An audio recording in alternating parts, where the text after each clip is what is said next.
네, 이러한 특징주들을 두 전문가들은 어떻게 판단하는지 알아보도록 하겠습니다. 도움 말씀에 오리드홀딩스 권영우 대표와 인베스트자문 인성희 고문 나오셨습니다. 안녕하십니까? 안녕하십니까. 네, 반갑습니다. 오늘 두 분 함께하고 있는데요. 특히 권영우 대표님은 오늘 처음 함께하는 것 같습니다. 예. 네, 우리 옆에서 계속 연예인 같다라는 소식을 말씀해 주셨는데요. 오늘 함께 시장 조금 더 철저하게 대응해 봐야 될 것 같습니다. 아무래도 시장에서 수익으로 안겨주는 건 적은데 저희가 대응해야 할 건 많아요. 일정들이 많은데 그중에 하나는 BOJ, 또 다른 하나는 FOMC입니다. FOMC에 대한 경계가 일본 BOJ가 시장 어떻게 영향을 미칠지 오늘 함께 점검해 봐야 될 것 같은데요. 인성희 고문님, 오늘 시장 어떻게 예상하고 계실까요?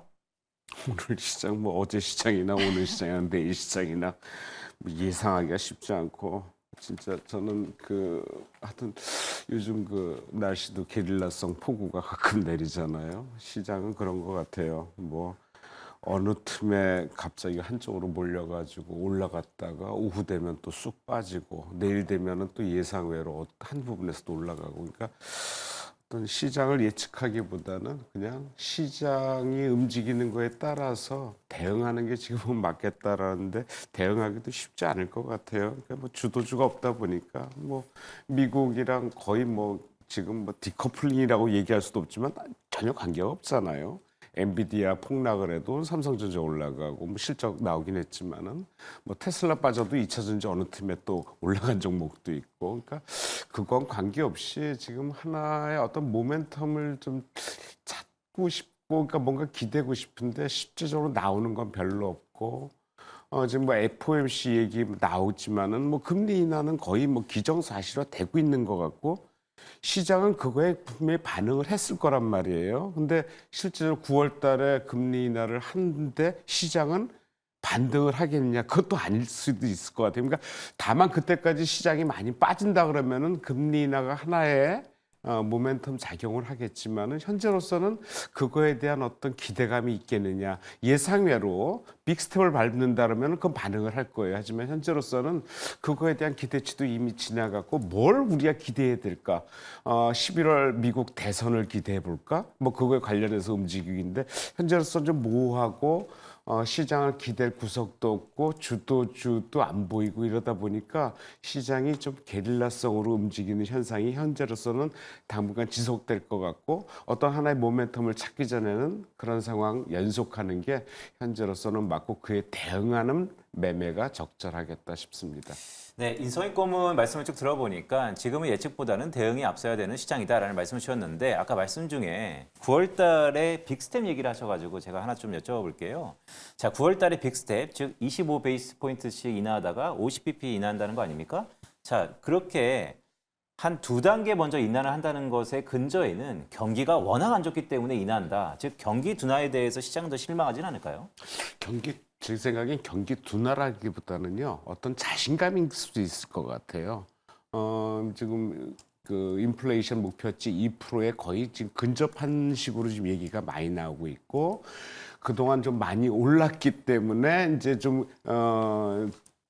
돈을 좀 이제 좀 풀어서 경기를 좀 부양한다. 그러니까 경기가 안 좋을 때 돈을 풀어서 경기를 부양해야 되는데 돈을 그동안 엄청 풀어도 달러에 대한 강세는 그치지 않았거든요. 뭐 이럴 수가 있을까 할 정도로 미국이 뭐 거의 코로나 이후에 주도권을 거의 뭐 잡는 식으로 마음대로 지금 정책을 펴왔거든요. 그래서 그거에 대한 어떤 자신감이 기저에 있었다라는 생각이고 현재로서는 금리를 인하해서 돈을 더 풀어도 달러는 조금 좀 약세를 보이겠지만 그거에 대한 자신감, 경기에 대한 자신감 여러 가지들이 현재로서는 경기를 부양시킨다는 것보다는 어떤 그런 기조에 그런 게 깔려 있지 않나라는 쪽에서 저는 그 빅스텝 가능성도 좀 열고 봐야 되겠다고 그것이 시장의 모멘텀으로 충분히 작용할 수도 있지 않을까. 왜냐면 장이 계속 지지부진한 상태가 이어진다라면 그때까지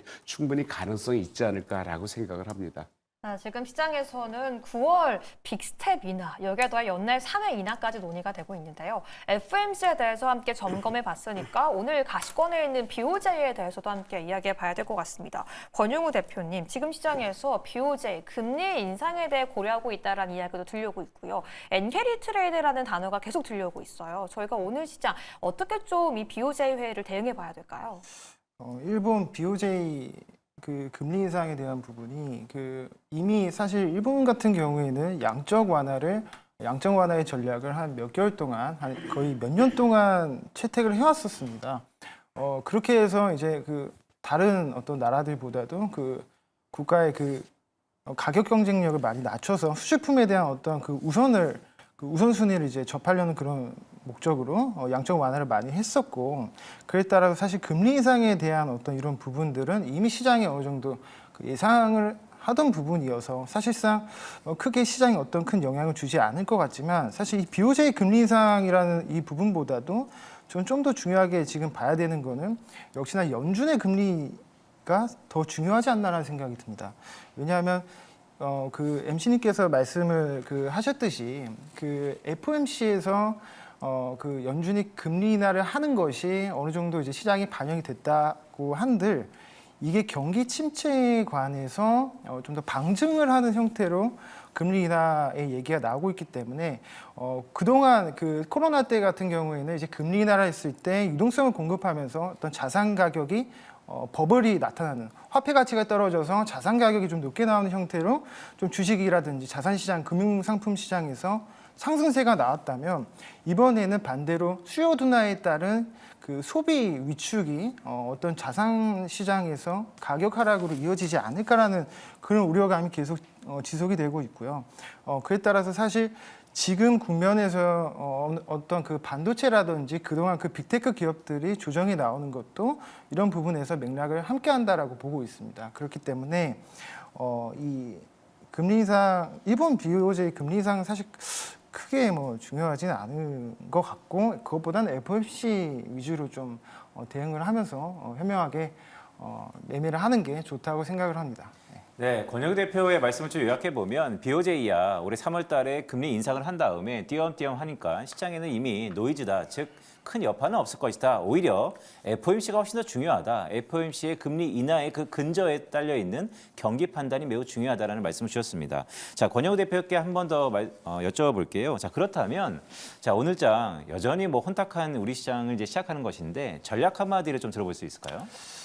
전략 한마디가 다음 주도주를 좀 준비하자, 이런 키워드를 제가 오늘 가지고 왔는데요. 다음 주도주, 즉 매크로 상황이 일단은 전제 조건이 되어야 합니다. 지금 금리 인하를 하고 있는 국면이고, 연내 3회 정도 인하를 할 것인 게 이제 예상이 되고 있는데, 그동안 고금리 국면에서는 어떻게 본다면 이제 자금 조달 비용이 좀 부담이 많이 됐었던 그런 기업들, 예를 들면 제약바이오 기업들이 신약 개발을 할 때 자금 조달을 많이 합니다. 자금이 많이 필요한데, 이 자금에 대한 어떤 고금리 상황이 유지되다 보니까 이자 비용이 많이 발생하죠. 그렇지만 이제 금리를 인하하게 되면 이자 비용이 감소한다라는 논리로 제약바이오 섹터가 그동안 금리 인하를 하는 국면 때마다 상승세가 나왔던 것을 확인할 수 있습니다. 그렇기 때문에 최근에 이제 미국장에서도 이제 화이자 같은 어떤 제약바이오 대형 제약주가 이제 반등이 좀 나오는, 바닥에서 반등이 나오는 흐름이 나오고 있고, 그리고 그렇기 때문에 이제 제약바이오 섹터에 관심을 가져야 하는데, 이 반도체나 이제 빅테크 기업을 만약에 보유하고 계신 분들이라면 지금 시점에서는 좀 주의를 해야 되지 않겠나라는 생각을 저는 듭니다. 저라면 일단 반도체는 분할로 좀 정리를 해야 되는 게 맞지 않을까라는 생각이 듭니다. 네, 권영우 대표의 전략 한마디를 좀 취약해 보면 넥스트 주도주가 매우 중요하다. 이제는 빅테크에서 금리 인하에 대한 수혜는 제약바이오 쪽으로 큰 얼개 유동성이 이전하고 전환되는 것 같다라는 말씀을 주셨습니다. 자, 제약바이오에 대해서는 제가 뒤에도 계속해서 한번 여쭤봐야 될 것 같고요. 자, 인성익 고문의 전략 한마디 또 보도록 하겠습니다. 인성익 고문의 전략 한마디를 저희가 사전에 받았는데, 주가는 기상청에 문의해라. 그런데 기상청에 보니까 공식적으로 오늘을 기준으로 어저께인가요? 장마가 이제 끝났다라는 얘기가 있던데, 이젠 어려운 시기는 다 끝난 겁니까? 아니요. 뭐 좀 장마 끝났다고 뭐 폭우가 또 안 내린다는 법도 없고 네. 또 뭐 태풍 지나간 다음에 그 잔구름이 또 우리나라에 또 영향을 미치는 경우도 많고 올해 덥다 그러지만 작년에도 진짜 더웠거든요. 작년에 그 대표적으로 잼버리 있었잖아요. 고생 많이 했잖아요. 그러니까 그거 생각하면은 우리가 벌써 1년 전 기억도 금방 잊어버려요. 시장도 지금 현재 보면은 작년에 어떻게 어려웠는지 어떻게 지나갔는지 우리 금방 잊어버리고 또 지금을 맞이하는데 지금 시장 방향성 없다고 계속 말씀드리는데 그런 것 같아요. 시장을 뭐 전문가한테 물어봐서 어떻게 움직일 것 같냐는 거는 현재 날씨를 기상청에 물어봐서 모르는 것과 거의 비슷하지 않나라는 생각이 들어요. 그러니까 예측도 상당히 좀 쉽지 않고 왜 이렇게 실적도 좋고 다 좋은데 빠질까라고에 대해서 의문도 가질 필요 없고 그냥 시장이 움직이는 대로 오늘 같은 경우는 이제 또 그 원전 관련 또 얘기 나오면서 그쪽에도 강세를 폈잖아요. 그러니까 그런 쪽으로 가는데 좀 빨리 대응해야 먹을 게 남지 늦게 대응하면은 또 먹을 것도 없을 것 같아요. 그래서 그런 쪽으로 그냥 움직이는 쪽으로 현재로서는 하는 게 맞고 그게 힘들다면은 현재로서는 그냥 쉬는 것도 좀 맞겠다라는 생각이 쉬는 것도 투자라고 얘기를 많이 하기 때문에 현재로서는 그 전략이 지금 전략일 수도 있겠다라는 생각이고 자신 없으면 쉬고 자신 있으면은 그냥 빨리 단기 매매 트레이딩 쪽으로 가고 그것도 저것도 없고 그냥 샀는데 물려 있다 팔 필요는 없어요. 때 되면 시간 좀 걸리겠지만 메이터가 올라가거든요. 그러니까 제자리 찾는 기간까지는 좀 인내하셔야 되겠다 생각이 듭니다. 그러면 이걸 좀 추가로 질문 드려보고 싶어요. 인정일 고부님은 그렇다면 오늘 시장 안에서 자신감이 좀 있으세요? 없으세요? 저 자신감 없어요.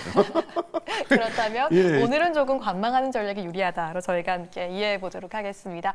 본격적으로 시청자분들이 가장 궁금해하는 종목과 이슈 이야기 넘어가 보도록 하겠습니다. 첫 번째는 삼성전자 이야기해 봐야 될 것 같은데요. 2분기 확정 실적이 나왔습니다. 그 안에서도 반도체 어닝 서프라이즈가 나왔는데요. 과연 이 두 분은 삼성전자와 반도체에 대해서 어떤 전략 갖고 계실까요? 준비해 주시고요. 저기 네 OX를 하나, 둘, 셋 들어주시죠.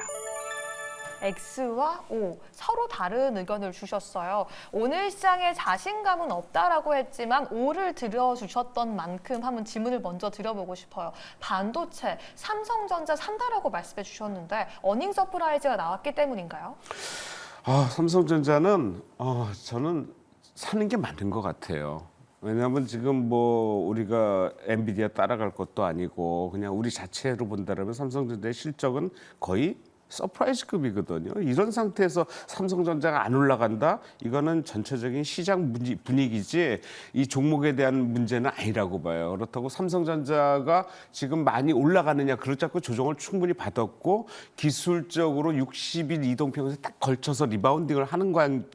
그렇다면은 기술적으로도 올라갈 가능성이 많고 일봉, 주봉, 월봉 다 마찬가지예요. 딱 걸쳐서 지금 좀 모색하는 거가 어떻게 할까 하고 좀 자세를 취하는 것 같아요. 그렇다고 삼성전자가 올라간다고 주변 관련주들이 올라가느냐 부품주들 여러 우리 얘기하는 거 많이 있잖아요.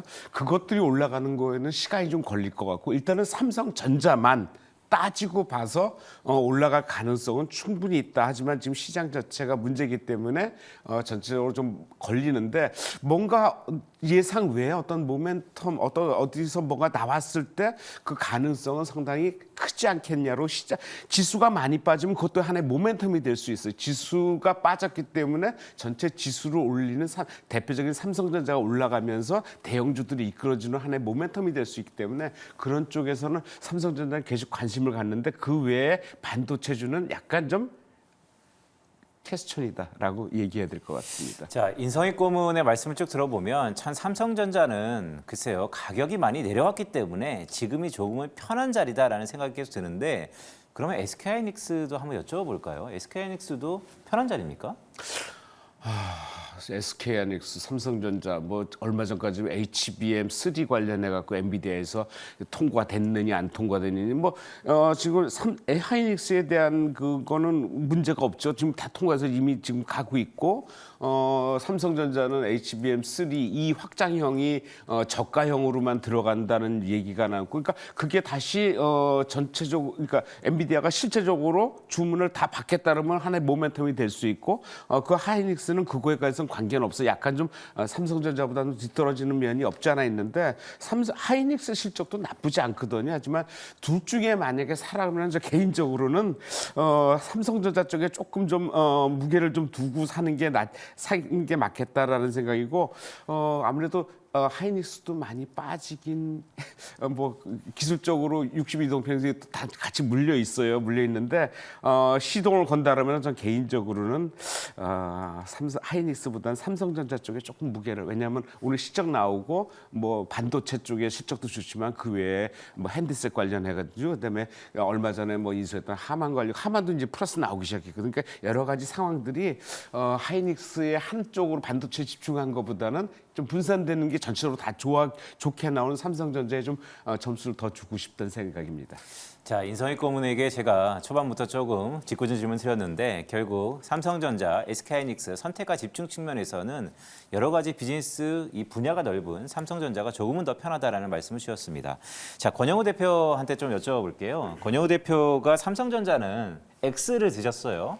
가만 복귀해 보면 주도주의 섹터는 금리 인하로 제약바이오다라는 생각이 기쁘셔서 그럴 것 같은데, 뭐 제약바이오 좋을 것 같습니다. 하지만 실적이 나오는, 주가는 실적에 대한 프락시 아닙니까? 실적이 나오는 삼성전자를 X하고 또 다른 주도주를 모색하는 것에 기회비용이 너무 크다라는 생각도 드는데 어떻게 생각하세요? 일단 삼성전자 일단 반도체 얘기가 지금 많이 나오지 않습니까? 요새 반도체 얘기가 많이 나온다라는 것은 사실 물려 있으신 분들이 그만큼 많다는 얘기이기도 합니다. 왜냐하면 이 반도체의 어떤 주가의 제대로 된 어떤 그림을 보려면 삼성전자의 차트를 볼 것이 아니라 한미 반도체를 봐야 됩니다. 삼성전자 같은 경우에 제가 개인 투자자들이 매수하는 것을 반대하는 가장 큰 이유는 실적은 언제나 좋았습니다.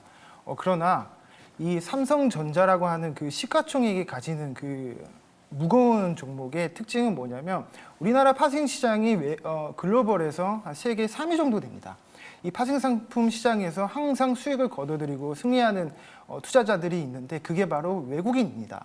이 외국인이 지수 플레이용으로서 이 파생 시장에서 어떤 수익과 수익의 전략으로서 활용하는 게 주로 삼성전자이기 때문에 어떤 그런 펀더멘탈 측면이라든지 아니면 어떤 기업의 밸류 측면에서 접근을 하거나 혹은 반도체 섹터의 어떤 전반적인 그런 부분을 이제 보기 위해서 삼성전자를 매매하는 것은 개인 투자자들 입장에서는 좀 적합하지 않다는 생각이 들고요.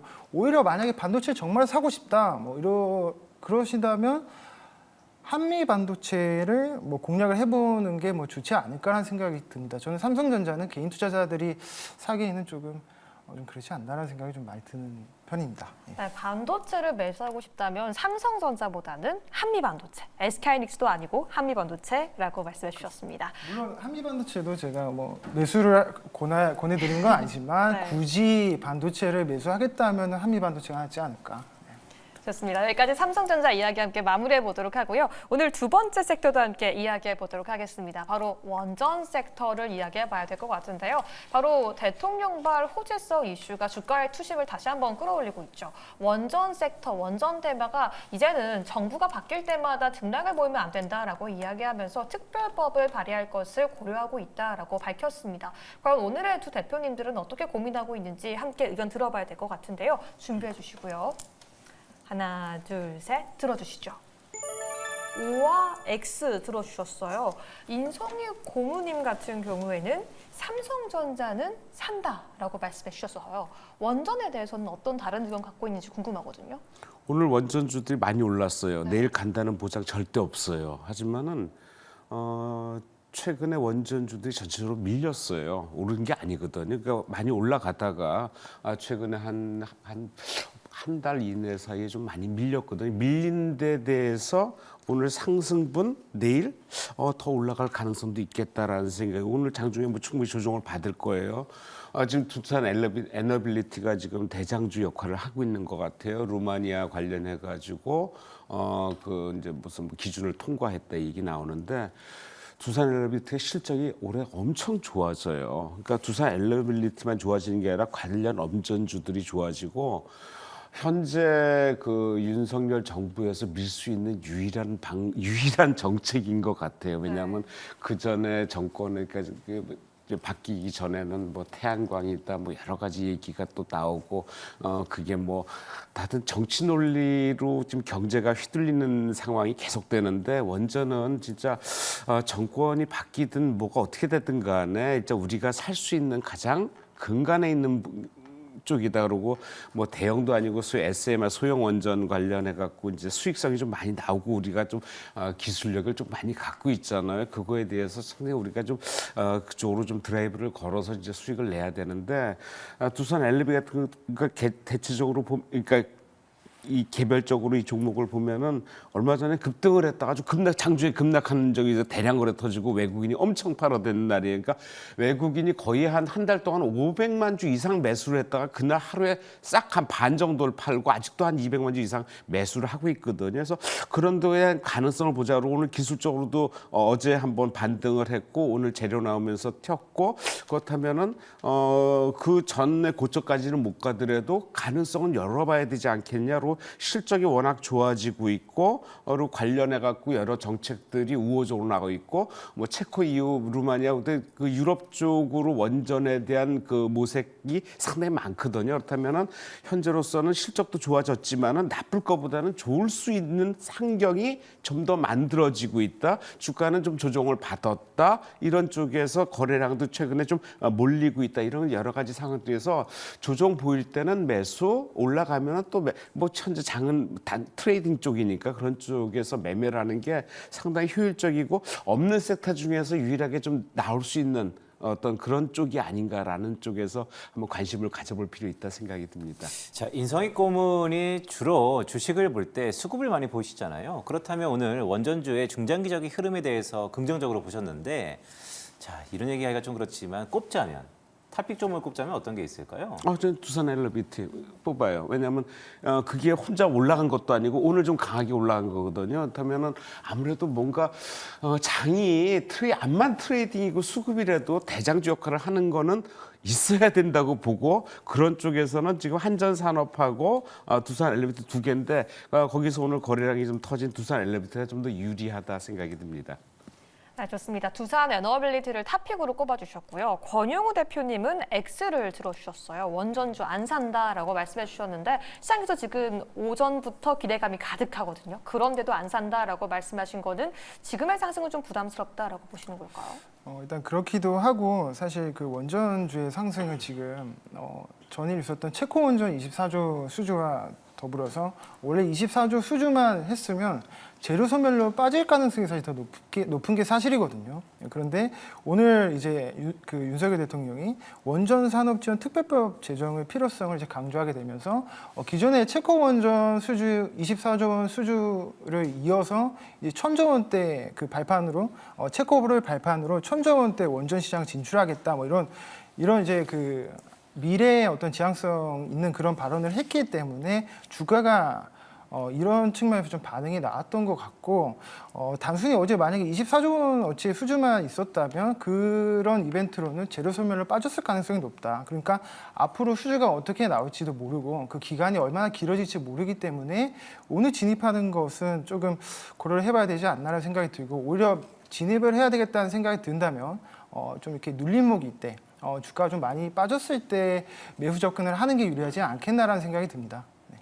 네, 오늘의 진입보다는 조금 더 눌렸을 때 진입하는 것이 오히려 수익에 조금 더 직관적으로 연결될 수 있을 것이다 라고 말씀해 주셨습니다. 원전 내용 여기까지 함께 정리해 보도록 하겠고요. 댐 관련주도 함께 보도록 하겠습니다. 오늘 장 초반의 특징이 댐 건설 관련주, 건설 관련주, 또 전일 시간후에서 시멘트 관련주들이 상승하고 있는데요.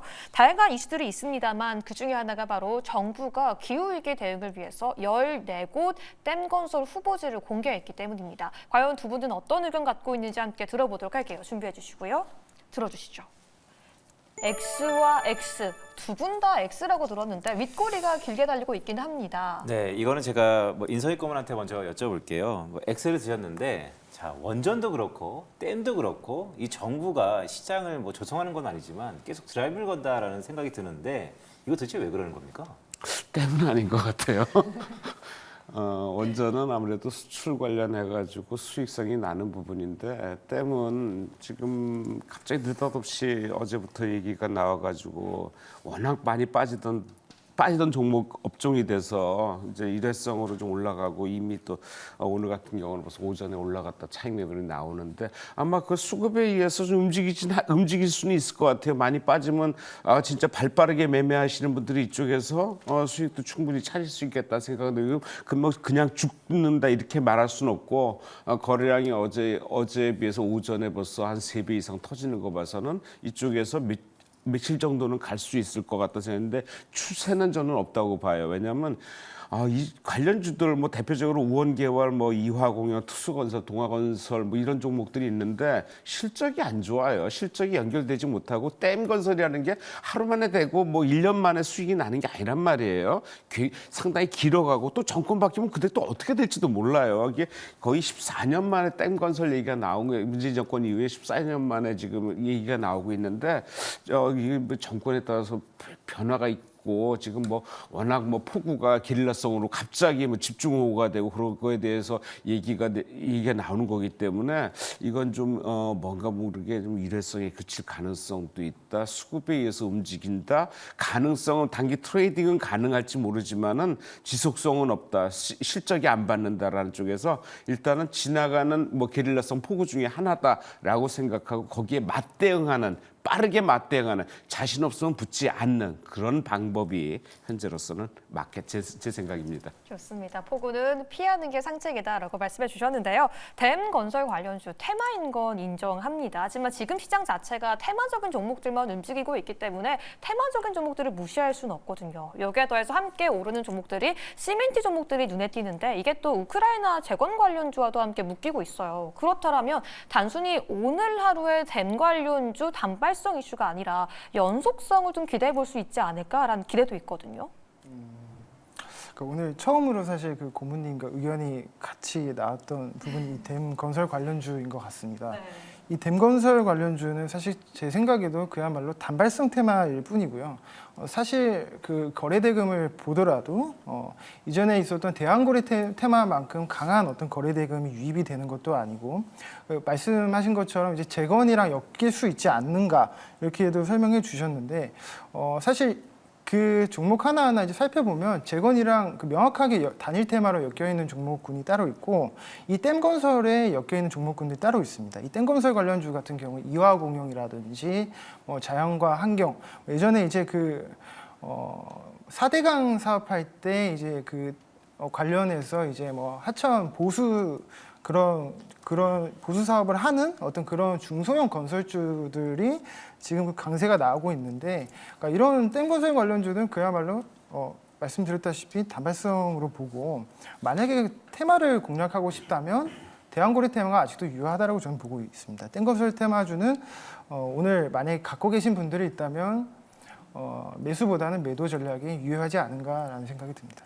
네, 두 전문가 댐에 관련돼서는 오늘 참 시세가 나오긴 하지만 여전히 공세보다는 수세적인 전략으로 가자라는 말씀을 주셨습니다. 자, 다음 섹터 보도록 하겠습니다. 자, 바야흐로 뭐 화장품의 한 해다라고 해도 뭐 이상하지 않을 만큼 실적이 참 좋았는데요. 자, 두 전문가들은 이 화장품 섹터에 대해서 오늘 이 시점에서 산다 안 산다 의견을 들어주시길 바랍니다. 네, 화장품은 역시 두 분 다 좋게 보셨는데 먼저 권영우 대표한테 좀 여쭤볼게요. 뭐 실적이 좋아서 좋다라고 보시는 건가요? 실적도 실적이고 아직 그 상승 추세가 일단 끝나지 않았다라는 부분도 있고요. 그리고 그 아마존에 일단 그 입점을 한 그 국내 화장품 기업들이 지금 경기가 위축되는 국면에서 이 K-뷰티라고 해서 국내 화장품 기업들이 유독 부각을 많이 받는 이유가 가격 경쟁력이거든요.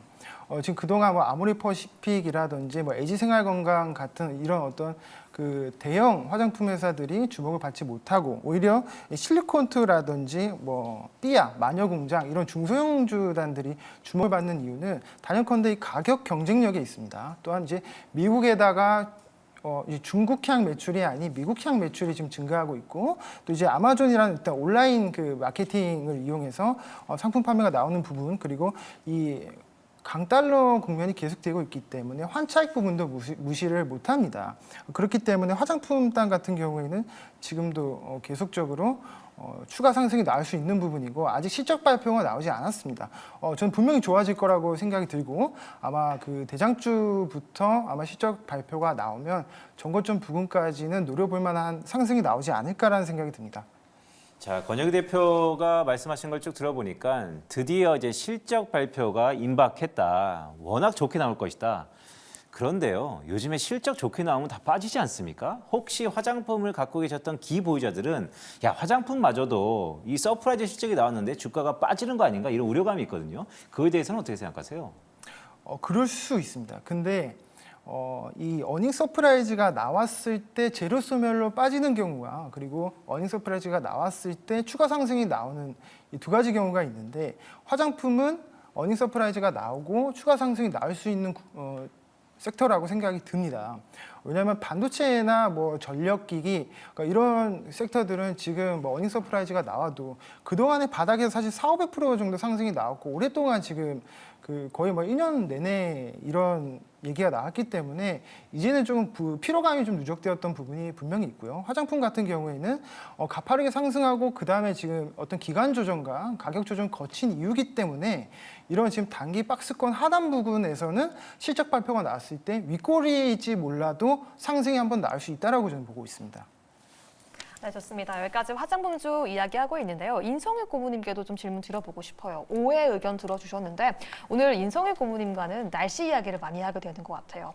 이 비를 걷다가 소나비가 내리면 천막 아래로 숨게 되잖아요. 하지만 날씨가 개면 다시 길을 걷게 되는 것 같은데 오늘의 화장품주의 상승이 약간 이 천막 같은 역할을 하는 게 아닐까. 다시 한번 다른 주도주로 떠나면 어떡하지란 두려움 속에서 선뜻 손이 가진 않거든요. 어떻게 보세요?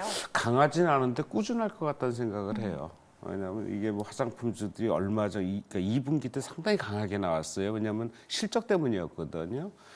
작년보다 실적이 월등하게 1분기부터 좋아지다 보니까 1분기 실적이 2분기에 반영되면서 주가는 계속적으로 우상향해서 상당히 급등을 했다가 최근에 좀 조정을 보이다 다시 좀 올라가는 추세인데 3분기에도 실적 상당히 좋아지는 것으로 하고 올해 실적은 대표적으로 아모레퍼시픽 기준으로 해서 올해 연말까지 실적이 작년 실적의 거의 한 3배까지 나오는 걸로 지금 예상을 하고 있어요. 그러니까 실적이 상당히 좋아졌고 연초에는 이제 화장품 본주보다는 유통 관련주들이 많이 올려서 화장품 유통 관련해 갖고 많이 올랐어요. 근데 실제적으로 이제 본주들이 올라가기 시작을 하고 안 올라간 게 아니고 많이 올라갔단 말이에요. 그래서 실적이 3분기에 더 나와서 이게 더 올라가겠느냐? 저는 그거는 반영은 됐는데 어떤 그 연말까지 기대감으로 보면 거기서 크게 빠질 건 없다. 시장이 전체적으로 하향으로 치닫더라도 죄송합니다. 화장품 관련해서는 실적을 뒷받침해서 그렇게 빠질 것 같지는 않다. 그리고 거래량이 갑자기 이렇게 느는 것도 아니거든요. 그러니까 꾸준한 맛은 있는데 확 뜨는 맛은 좀 없을 것 같다라는 생각에서 그런 측면에서 매매를 원하시는 분은 화장품주 꾸준한 면에서 한번 달려 들어가는 매매를 해보시면 어떨까 생각이 합니다. 네, 인성일 고문이 화장품을 정의하는데 급등락의 시세는 없을 수 있다. 하지만 꾸준하게 우상향하는 그런 섹터일 수 있다라는 말씀을 주셨습니다. 자, 오늘 전반적으로 삼성전자를 비롯해서 화장품까지 두루 알아봤는데요. 자, 권영우 대표께 여쭤볼게요. 오늘 첫 출연이시기도 했는데, 자, 우리 시청자분들이 가장 주목하는 것이 바로 이 순간입니다. 자, 그렇다면 이 모든 건 됐고, 그가 바라보는 공략주, 탑 오브 탑픽이 있다면 어떤 게 있을까? 어떤 공략주일까요? 네, 저는 삼성 바이오로직스를 탑픽으로 오늘 가지고 왔습니다. 네. 일단은 제가 처음에 말씀드렸다시피 어떤 그 매크로의 전제 조건이 마련이 되어 있습니다. 금리 인하라는 어떤 그런 상황이 마련이 되어 있고 이런 상황에서는 제약 바이오 섹터가 올라갈 확률이 높습니다. 그렇기 때문에 일단 제약 바이오 섹터 내에서 공략을 해야 되는 게 맞고 그다음 두 번째가 최근에 삼성바이오로직스가 실적 발표가 나왔습니다. 어닝 서프라이즈가 한 영업이익의 한 40% 정도 이렇게 어닝 서프가 나왔는데 이 서프라이즈라고 하는 게 무엇입니까? 이게 놀라다라는 뜻이죠. 그러니까 큰 자금을 집행하는 기관 투자자들이 놀랄 만큼 영업이익이 많이 나왔다라는 겁니다. 올해 그 겨울에서 봄으로 찾아온 섹터가 있습니다. 바로 이 화장품 섹터인데 이 화장품 섹터를 꽃피게 만들었던 그런 그런 주인공이라고 할 수 있는 게 바로 이 실리콘투가 있었죠. 이 실리콘투의 더 정확하게 표현하자면 실리콘투의 실적 발표 날 영업이익이 엄청 많이 나옵니다. 그 어닝 서프라이즈가 한 100% 정도가 나오는데 그 날에 보통은 어닝 서프라이즈가 나왔을 때 재료 소멸로 빠지는 경우가 많이 있습니다. 그렇지만 그 당일 날에 상한가를 간 것에서 그리고 그 다음 날에 연속 상한가까지 나왔던 게 바로 실리콘투였고요. 이때 이후로 이 다른 중소형 화장품단에도 수급이 들어오는 이런 상황이 만들어지면서 이 화장품 센터가 전반적으로 상승이 나왔던 그런 흐름이 나왔습니다. 그만큼 이 실적 발표 안에서도 가장 중요한 키워드가 바로 이 어닝 서프라이즈인데 삼성바이오로직스는 이미 어닝 서프라이즈가 좀 나왔었고 그리고 기관 투자자들이 그에 따라서 좀 주목을 하지 않을까라는 생각이 듭니다. 그리고 이런 실적 발표 이후에 추세가 꺾였는지 그 추세가 여전히 살아있는지가 매우 중요합니다. 지금 5일선이랑 11선 타고 지금 삼박을 올라가고 있고 지금 전고점 부근까지도 지금 상승이 나올 수 있을 거라고 저는 보고 있습니다. 그리고 CDMO 관련해서도 이제 빅파마 글로벌 빅파마와 이제 공급 계약건이 지금 남아 있고 사공장도 지금 대기 중에 있습니다. 그래서 단위 계약만으로 사실 1조 4천억 규모가 지금 나왔는데 이게 엄청난 수치거든요. 그래서 이제 분기별 어떤 수주 잔고 추이도 계속 늘어나고 있고 그리고 이제 CDMO의 그 어떤 시장 규모도 지금 1,000조 가까이, 5년 뒤에는 1,000조 규모가 되는데 이 안에서 세계 그 빅3로 이제 삼바가 선정이 되었다라는 게 이제 또 기사에 나오면서 그러니까 이런 어떤 전반적인 전제 조건들이 상승할 확률이 매우 높다라고 저는 판단이 듭니다. 그래서 삼성바이오로직스 같은 경우에는 목표가 한 101만 원 정도 보고 있고요. 손절가는 87만 원 보고 있습니다. 좋습니다. 권영우 대표의 공략도 들어봤고요. 인성일 고문은 과연 어떤 종목 가지고 왔을지 더욱더 궁금합니다. 지금 바로 공개해 주시죠. 네, 레이저 옵틱입니다.